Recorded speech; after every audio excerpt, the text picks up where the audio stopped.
Welcome to the Protector Culture Podcast with Jimmy Graham. Jimmy is a veteran U.S. Navy SEAL, a former protective officer for the CIA Global Response Staff, founder and CEO of the Able Shepherd Program, a husband and father of 4, and a personal friend of mine. Now here's Jimmy. Hey everybody, welcome back to the Protector Culture Podcast with Jimmy Graham. I am your host, Jimmy Graham. This is going to be a fun one because we're always getting questions about gear. So gear is just fun. We're always looking for the next thing. It's always better if somebody figures it out for you. Meaning that because we do this for a living, we test our gear, we use our gear, we've got stuff in our trucks, in our homes, in our shop, all this stuff. And if it's, I hate seeing people waste their money. So they go buy something, it's whatever, it's like not very good. And then once you buy it, it's used, including guns. You buy your gun, you don't like it, you bring it back now, it's like a used car. It's a used gun, it walked off the lot, and they're going to take a hit on it. So we're going to go ahead and get started. BK is going to help me out on this one. I'm going to start off right now with got a birthday present from somebody. These are the Leatherman Raptors. So we're going to talk about this stuff. They unfold. So that's a super cool feature, but I've seen people in emergency rooms that are, medical professionals that prefer these, and they never fold them. They come with a little holster that can go in either folded or unfolded, and the little, what do they call those, transformers? The little transformer action's cool, but I never fold them. They're just the best blades on the market. So these are designed, in the medical kits, we have a version of these. EMT shears, trauma shears, whatever you want to call them. It's made because these things can very rapidly cut through your boots. They can cut through your belt. They can cut through your jeans or your clothes. When you need to expose wounds, you need them, and they're invaluable. So they've got the best blades in the market according to many people, and they're absolutely fantastic. Yes, it is cool that they will fold up with a push of 2 buttons, and they can fit right there in that back pocket, that secret pocket on your 511 pants or whatever. What do? So there's a ring cutter right here in the back side of it, and for a ring, if you need to cut that off because somebody damaged their finger, you can go through and cut from 2 angles and cut off a ring. If you fold it up, or even if you don't fold it, there is a glass breaker. So that glass breaker, little tugs and I think it's a carbide tip actually, that can break through glass and shatter glass. The clip to hold it onto your belt, a seat belt cutter. This right here is actually an oxygen tool where you can turn oxygen bottles on if you're in that profession or whatever. Let's see, what am I missing, BK? What else does it do? Will it cut a penny? You're like, it'll turn on oxygen, but will it cut a penny? Everybody talks about these, and they're like, they will cut a penny. So here's a penny. And they cut a penny. Next, this is one of my favorites. This has been in my truck, in my gear, and all this stuff. I love simplicity, and I love things that do 2 things. Obviously, yes, it's a knife. Molle. Years and years ago, there was a guy, and I read his book. It was a survival book, and his name was Cody Lundeen, and he talked about knives. He later became famous from a show called Dual Survival. But anyways, he made fun of the big Rambo knives. In America, we've got our big, can punch it through a car door, can do all that. That's not necessarily what a knife is meant to do globally. They go with high carbon steel so you can sharpen it in the field. So if it's a softer steel, think scalpel as opposed to axe. If your axe goes dull, you got to pull out a grinding wheel. But these Molle blades are high carbon steel, so if it goes dull in the field, you can take a steel and sharpen it again, and now you're razor sharp again. So he's taken these things and cut through big saplings this big by just taking a baton made of wood, just click, click, click, click, click, click, and cutting down trees with these things, and they're razor sharp. The cool thing I like about these, I'll go with my kids, it's got basically your fire starter on there, so your cotton balls, you're a little impregnated with Vaseline. You take some Vaseline, massage in some cotton balls and put them in, I used to use film canisters, I don't even know what you use now because I don't even make that anymore. Then it basically fold that thing out, fire this thing, and all of a sudden you've got a fire started. That thing will sit there and burn for minutes as you put on your what do they call it? Your tinder, your kindling, and your fuel. These are awesome for starting your little gas stoves. If you got a gas stove and you're doing freeze dried and all you need to do is heat water, turn that on, start the fuel instead of looking for a match or a lighter. Just turn on the gas, spark this thing, and then it fires that thing up in no time flat. Next, this is called a Combar. So I would never buy this for myself. This is insanely expensive. It's kind of cool. I bought it as a gift to a couple people that did some amazing things, and they were just a big part of my life. It ended up coming back to me as a gift. I never would buy this for myself. I just want to point that out there because they're insanely expensive. Check this out. So you pull off the locking mechanism, and you've got a pick that can be used for a pick or a shovel. Okay, same device. Turn it back the other way. Pull out the other side. axe head for chopping. Is it the most robust? It doesn't feel, once you get it and handle it and all that kind of stuff, as robust as like an axe. Would it chop? It absolutely would. So that's pretty cool. It's got a hammer right here, so you can hammer, you can chop, you can dig, you can do all those things. But wait, there's more. You pop the back open, and there is a full-size wood saw that's pretty aggressive, you know, for cutting wood, and a full-size blade with a sheath with a built-in clip. So you could have fixed this on and have a decent knife, you know, that's pretty sharp with you at all times. So insert. A little bit heavy, again, a little bit pricey, but pretty cool. Next, did you know that Glock makes an Etool? So Etool in the military, entrenching tool, it's basically a shovel, a collapsible shovel. This is what I love about this, because anybody in the military is probably a big fan of an entrenching tool. It means you're digging in, you know, you can dig in a foxhole, you can do whatever. Quite frankly, for camping and things like that, you know, digging and burying, if you're going to the bathroom doing something like that, it's proper etiquette away from water sources and all that kind of stuff. But this is another thing I want you to think about. A couple years ago, we had a bad snowstorm. We've got more snow coming in our near future. Some people left their heater running and slept inside their car because they went off the road. They go, well, the heater's going, I'll just wait here for help. But they didn't dig out their exhaust pipe, which means snow built up, the carbon monoxide came back into the car and they died. Okay, so that's a big deal. So having a shovel, there's a bunch of uses for it, but things that come here, you don't think about that stuff until it's kind of too late. Super light, well built, like anything with Glock written on it. You basically just tighten this down, pull this out, and it locks into position, and then twist it to lock it tight. So it is a decent, it's a good shovel. It weighs next to nothing as far as e-tools go, because they, back in World War II, I remember they had like these big, the same concept, but this was wood and this was iron. It's super strong. You could use it as a defensive tool, obviously for digging. You can put it, you know, turn it 90 and dig this way too. This is like a lot quicker way if you're kind of trying to dig out. Backhoe mode, there you go, perfect. Next, Tacklife. This one's called Tacklife. A buddy of mine, Todd, thanks Todd. Brock, what's up, brother?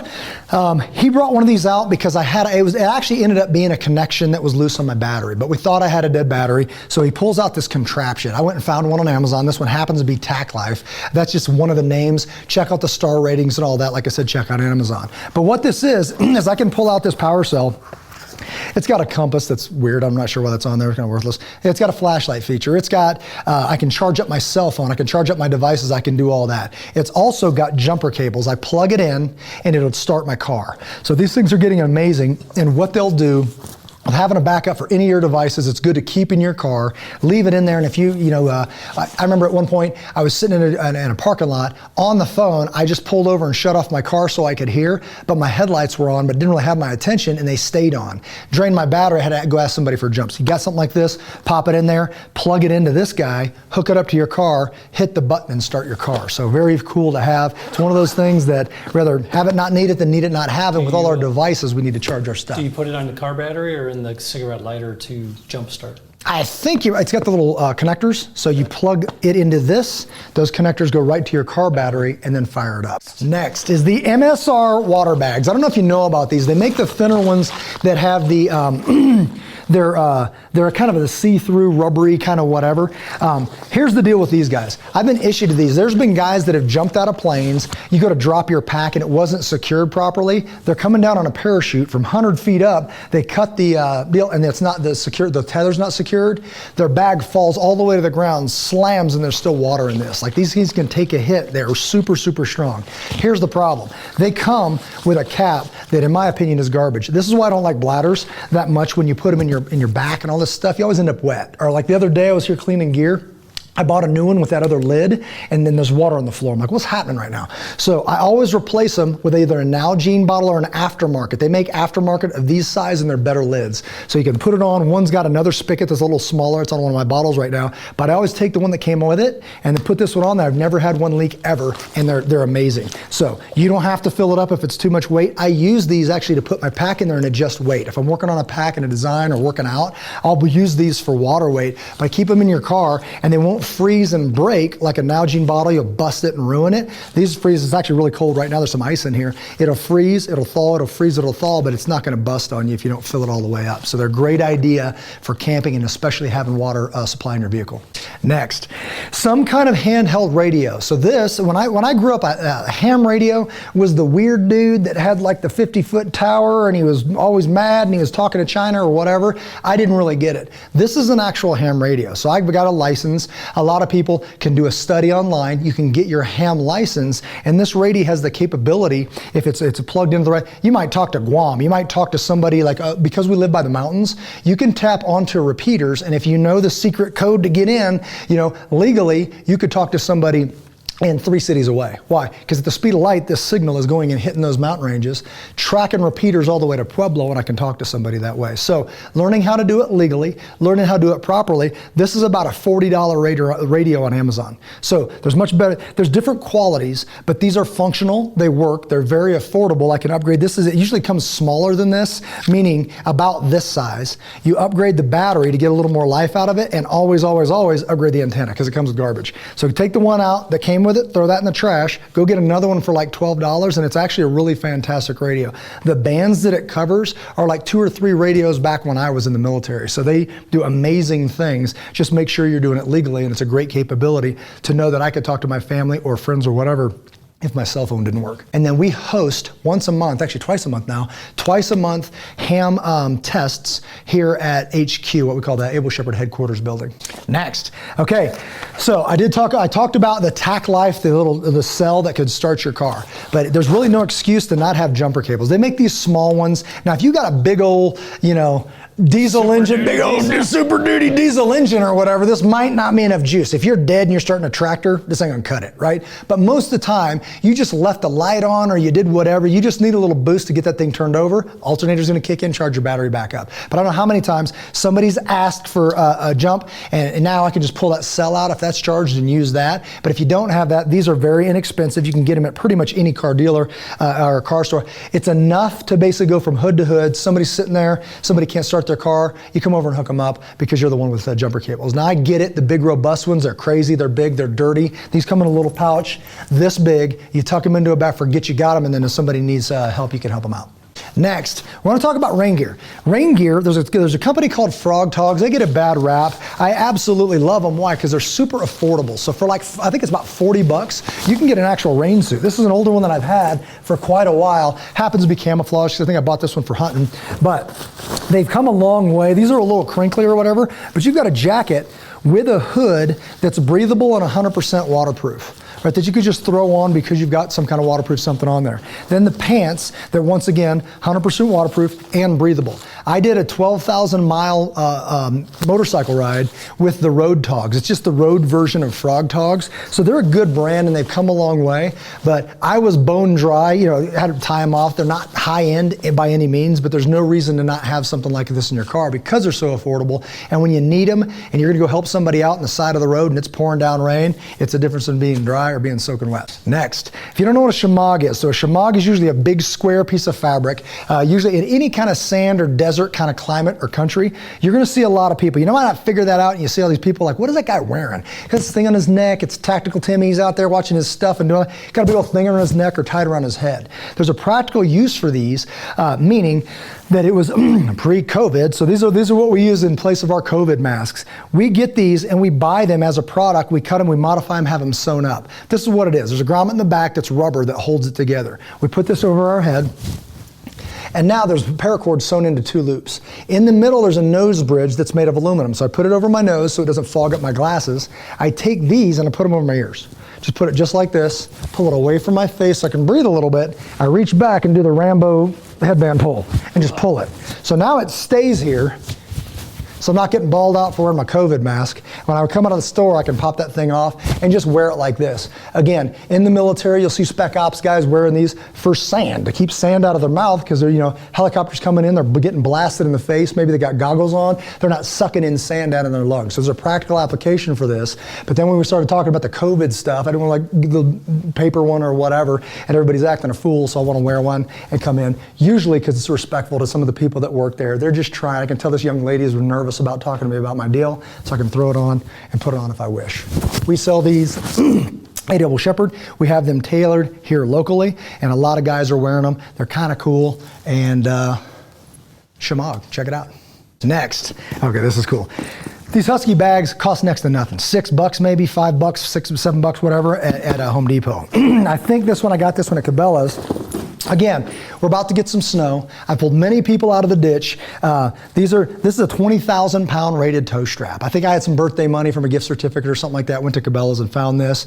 Did grab some shackles, some heavy duty shackles. And I think it was... Are those called D-rings also? D-rings? Maybe. I don't know. I call them shackles. The D-ring would be the part that's hooked to your truck. Okay. So hook the shackle to the D-ring, go in, and now it's kind of hard on cars to find an actual solid piece of steel. There's so much plastic, so I'll go up underneath it and grab something tangible in there that's steel and wrap the thing around there, and then just get somebody helped. You got 4-wheel drive pickup, pull them out of the ditch. Least you can do if you can help somebody out. It's pretty cool, but if you don't have it, you're kind of struggling. So I believe this one's 30 feet by 4 inches, 20,000 pound rating. They don't cost much, and again, if your buddy's stuck or you can help somebody out, it's just a good way to go. So if you can stash this thing in a bag in your car and then have it just in case. Next, we talk about vehicle and home med kits. You should have a medical kit. So we call them trauma kits because primarily for trauma, but this is very similar to the one that's in the back of my wife's car in the 3rd row. It is basically, there's a strap that keeps it on the 3rd row facing backwards the back of the car. If I pop the hatch, I'm looking at this, I tell the kids, hey, go get me the med kit. They're gonna run over and grab this handle, just pull it, and it pulls the Velcro, and then they're gonna run and give me this bag. When I pop this thing open, the way we designed these, pops open, everything stays in there. Now, again, we talked about a couple things. We've talked about the trauma shears that are in here, cut through a penny, whatever, cut and expose wounds. We've got 2 pieces of Curlex or crinkle gauze, they call them in the medical industry. Basically, that can be wound packing. You can make a sling and a swath. You can use, they're very absorbent. You can use them to soak up, wounds, blood, whatever. It's got some rubber gloves to protect you. This is a consumables bag. Because I'm a dad, I primarily use, there's Advil, there's Tylenol, there's Band-Aids and Neosporin. So this is the consumable stuff that you use and refill. You're in this quite a bit. The other stuff you shouldn't touch it unless you need it. 2 cold packs that come in them, and then a tourniquet. These tourniquets, I'll talk about these real quick. This is a recon tourniquet. Recon, we tested these extensively before we ever mentioned them. But basically, if you can stop excessive bleedings, you can save lives. So extremities, if you put a tourniquet on, put it on high, put it on tight, and we say that person doesn't need a tourniquet, they need a surgeon. We need to salvage the blood that's in them and then get them off to a surgeon. And this is proving it's saving lives overseas in the wars big time. We're learning a lot about tourniquets that we didn't previously know. When I grew up, it was don't use them and you're gonna lose the arm and all this stuff. It's absolutely not true. So we've learned a lot when it comes to tourniquets. And then tape. We got some duct tape in there. We got some crinkle tape for lighter stuff, and then some medical tape for any kind of medical bandage that you're gonna affix, so you can use all that stuff and make sure it's topped up. Next, fire extinguisher. So the ABC rated fire extinguisher, fully charged. You can now get these, I believe in a 2-pack. I bought them at Costco or something like that, maybe Sam's. But having these things at the ready, I've had to use these a couple times. And then my dad has a story where he pulled over, his electric started going off one of his pickups. He pulled over, there's nothing he could do, just sit there and watch his truck burn to the ground. Horrible story. And then I've been on the motorcycle rides before where we had these in the trailer for a support crew. Car catches fire, run over there, put the thing out immediately and salvage some of that. So what would have been a total vehicle ends up being maybe just a burned up carburetor and rebuilding some of the components. So could be a life and death thing. Why not have one? They're inexpensive and it can go right there behind your seat. Next, this is a panel for the back of your seat by One Tigris. You can find them on Amazon. I believe they started as a paintball company. Is that right? Like the paintball gear. And they started making this like tactical nylon kind of stuff. They've kind of come a long way, and now they've got a bunch of products out there that make a lot of sense. So one of these, it's the back panel, this panel that comes on. This would go around your headrest. This would come around the front and snap where your seat bends, and then all this stuff can live behind your seat. So just for example, some of these are just pouches that I had laying around. If you're into this stuff, you've got many of these that you tried didn't work, and it's a Molle attachment. They'll hook right to it. Medical kit. When this gets put on here, this sets nice and flat. So I got fire extinguisher, I've got shovel, I've got radio, I've got that Leatherman tool. So a lot of this stuff can be at the ready, riding. It's out of the way, and if you need it, it's just an arm's reach away. Next. Okay, so this is a funny story. I walk in to pick this up, gun shop today, and I end up walking out with the thing slammed on the floor right now. Okay, so we've been waiting for a while for this particular firearm. Why? Because this is a AR. It's an M&P, I think, what do they call it? M&P 15 22, meaning this is a 22 rifle. So back the days of, the bolt action or the Ruger 1022, now every time I pick this up and shoot it or shoot it with my kids or whatever, they're training for an AR platform. There's so many controls on the market. You can get a 22, you can get a 9mm, you can get a 5.56, you can get a 300 blackout, you can get a 12 gauge shotgun, you can get a 308, you can get a 300 Winchester Magnum, all with the same controls. Meaning if you're going to invest in yourself and learn how to use an AR, you can pick up any caliber that you wish pretty much, and your hands are already going to know what to do. So even an MPX, if you're familiar with that, I picked one up, somebody said, hey, try this out. I said, just load up a bunch of mags. And I ran through a running and shooting drill, and it was seamless. Never touched a gun before because they built it with the same AR controls. That's a big deal. So, and seconds matter, obviously. They've had these out for quite a while, but they just came up with the short. It's a pistol due to the arm brace, and it's a short barrel. So the plans for this guy is to put on a suppressor. That silencer is going to stick out about that far, then extend this handguard out further. So what you've got is a super lightweight firearm that doesn't kick, that is whisper quiet. So these are amazing, especially if you're training women, children, men, anybody who hasn't shot in a while and then they're scared by an AR. To get those flinches out of there, go have fun with this thing. You don't even need ear pro. So you can go out there to a range, safely teach them, and the thing just vibrates less than a BB gun. So now once they understand it, and they know when they pop it, it's going to go bolt forward, lock it back, how the safety works, all of this stuff, magazine out, magazine in, get some sights on it. Then the fear goes away, and you teach them on this. You transition once they're comfortable with the safety and the process and the marksmanship. Now just transition to a bigger recoil and louder bang. So it's a smooth transition to a more capable platform because you learned on something that was super non-threatening.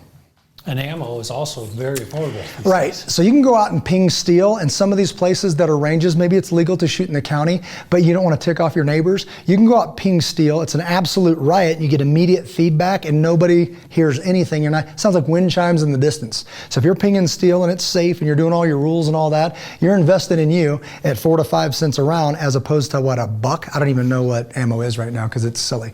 But right now, what we do at A.O. Shepherd is if you come in and you want to keep your ammo and rent a 22. The ammo's included for the class. We would bring out a bucket of 22, you pull it up, load up the mags. You're training you to shoot and work on your marksmanship as opposed to spending all that money and burning up all your, save it for later ammo. Which brings us next. So I just talked about this a little bit. Those AR platforms. I have a 12 gauge, I have a 22, I have all these other things. This is a 308. I haven't had one of these previously, but I wanted to talk about this because I came across it today. I was looking for, I don't know if you know this or not, I can pull the pin on my AR, the 5.56 version. I can pull 2 pins, switch out the upper, and have a 300 blackout. So that's actually what I was looking for. But the price point was about $1,500, 13, 15, somewhere around there, just for the upper, just for the half of a gun. So I came across this at the club today. The guys said, thanks guys at Centennial Gun Club here in Centennial, Colorado for taking care of me. As soon as I saw it, they were like, this guy's walking out of here with this. So I actually left and texted them, yeah, you might want to pull that. Why? Because for the same price, for $1,500, you guys know me, I'm a big Daniel Defense guy, okay? They've just earned my respect and my trust and all that. Great guys, great product, and I stand by them. That's my go-to gun right now. But for it was in, because you can't get a gun right now, but it was in. We're looking at doing some Overwatch training with the program, and I'm going on a hog hunt here in about 2 weeks. Down in Texas. So I'm going to get this thing set up with night vision, with illuminator, with laser and all that kind of stuff, and go out and step into that skill set and start bringing you guys some more curriculum. I thought it'd be a fun thing to do. So it's a 308, probably hook it up with a bipod, like I said, illuminator, laser, a simple optic, and then go out and run this thing. But now you've got a 308, so now you got a big bullet heading down range, really taking that energy down at further distances. And again, it's $1,500. So that's an insane deal. Sig Sauer makes this, they call it the Tread, but it's a 308 capability. And it's again, because of so much time invested in the AR platform, there's not going to be a trend. Everything's just a little bit bigger. Magazine in, bolt forward. It's got, but everything that we understand how to use. I even love that, like with the Daniels, on this side, it's a smaller control. It's ambidextrous, but I don't want that thing long because I don't want it to bump it into my hand when I go on fire and unsafe. Okay, so they thought of all that stuff. Simple design. I've heard they're reliable and they run, so I'll give you feedback on that. All right, guys, we're going to go ahead and wrap it up. So that's a lot to bite off on. I apologize. If you're listening on the audio-only version, you're absolutely missing out. So go to protectorculture.com. The Protector Culture podcast is both on podcasts, wherever you get your podcasts, you can listen to them. This one you're going to want to go on. Click on the YouTube link. It'll take you to our channel, and you can watch. If you're interested in this stuff, let us know. Like some of the stuff I said, pick that up at Cabela's, pick that up on Amazon, some of the stuff we carry. What we do is a concierge type service where if you need something that's security or readiness related, we got you covered. We can help you out with that stuff. Like I said, we live this stuff. We do assessments on homes. We do training for safety. We check off security guards. We do all of these things and much, much more while having a great time doing it. We get to build our community while we're having fun doing what we're called to do. Again, speaking of that, vehicles are kind of our mobile station. We're out and about. That is that extension. When I was in the military and I had to carry it, that's when you really trim down that gear. But we can rely on our vehicles to carry some of this stuff if we foresee it being a life-saving deal. So check it out. Got any questions, you know where to find us. So until we talk to you guys again, God bless you guys. Love you, each of you. Take care of one another.